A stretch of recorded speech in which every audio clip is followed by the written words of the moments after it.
very warm welcome to you wherever you are watching us from. My name is Abdulrazak Ali and this is an English edition of Dalsan TV, Somalia's top #1 TV station for news and updates. Let's take a look at some of the stories that we have prepared for you. Newly appointed spy chief visits the agency's headquarters in Mogadishu. Sodma disburses relief aid to deserving families in Hodhan and Afgoy districts. Government issues warning to fishing companies and ship owners to comply with fisheries law. Welcome back. Somalia's newly appointed spy chief has on Monday visited the headquarters of the National Intelligence and Security Agency (NISA) in the capital, Mogadishu. Somalia's newly appointed spy chief has on Monday visited the headquarters of the National Intelligence and Security Agency (NISA), located in the capital, Mogadishu. Abdullahi Mohammed Sanbalolsh paid a visit to the NISA headquarters to familiarize himself with the agency's head offices before he assumes his new role. He was accompanied by his predecessor, the outgoing commander Mahad Saled, who showed him different sections and departments. Sanbalolsh was appointed the new NISA director by President Hassan Sheikh Mohamud last week and was subsequently approved by the Council of Cabinet in their weekly meeting. He takes over from Mahad Saled, who has served in the portfolio for 2 years since May 2022. This is the third time that Sanbalolsh is returning to the helm of the spy agency. His predecessor Saled has expressed interest in the upcoming Galmudug state regional presidential elections and is seeking to topple the current leader Ahmed Kurkur, who wants to go for a second term. In a significant effort aimed at curtailing the plight of the challenges of the Somali people, Somali Disaster Management Agency (SODMA) has responded to the challenging situation faced by the vulnerable Somali people. In a significant effort aimed at curtailing the plights and challenges of the Somali people, Somali Disaster Management Agency has on Monday responded to the challenging situation faced by the vulnerable Somali people. The agency, in its unwavering continuous efforts, distributed humanitarian relief aid to almost 10,000 families in Hodhan and Afgoy districts, specifically in Laful area. The agency, in its unwavering continuous efforts, distributed humanitarian relief aid to almost 10,000 families in Hodhan and Afgoy districts, specifically in Laful area. The beneficiaries thanked the agency and its leadership for their consistent support and assistance in these trying times. The agency expressed its unflinching commitment to continue providing much-needed support to the Somali people during the final days of the holy month of Ramadan. The disbursement comes hours after the disaster agency conducted a similar exercise in Banede region, where over 5,000 vulnerable families from Daniel and Bondhia districts received essential humanitarian supplies to make observe the last stretch of Ramadan and alleviate their suffering. Droughts and floods are the two dominant hazards affecting the majority of the country.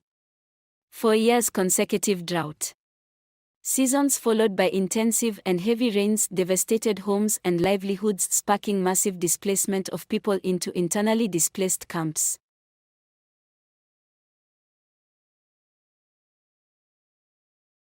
The federal government of Somalia's Ministry of Fisheries and Blue Economy has delivered a strong warning to fishing companies and ship owners operating along the Somali coastline. Our reporter has more on this. The federal government of Somalia's Ministry of Fisheries and Blue Economy has delivered a strong message to fishing companies and ship owners operating along the Somali coast. The ministry has emphasized the necessity of adhering strictly to the laws outlined in the Federal Fisheries Law of Somalia. In an official statement, the ministry warned that legal action would be taken against individuals or entities found to be operating in violation of the directives outlined in the Federal Fisheries Law.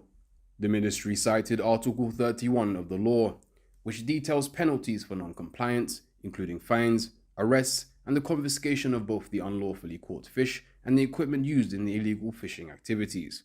The move by the Somali government reflects its commitment to combating illegal fishing, protecting marine resources, and bolstering marine governance within its territorial waters. By enforcing the Federal Fisheries Law, the government aims to regulate and control fishing activities, ensuring sustainable practices and the preservation of Somalia's marine ecosystem. This recent development follows the release of Iranian fishermen who were arrested last month for engaging in illegal fishing along the Somali coast. The release signaled the government's determination to address illegal fishing activities and maintain a robust maritime security. Illegal fishing has long been a pressing issue in Somali waters, with foreign vessels frequently encroaching upon its territorial waters and depleting marine resources. These activities not only undermine the livelihoods of local fishermen, but also pose a threat to Somalia's food security and economic stability. Throngs of sky watchers across North America gazed upward at blackened sun in the midday dusk on Monday, celebrating with cheers, music, and matrimony the first total solar eclipse to darken the continent in years.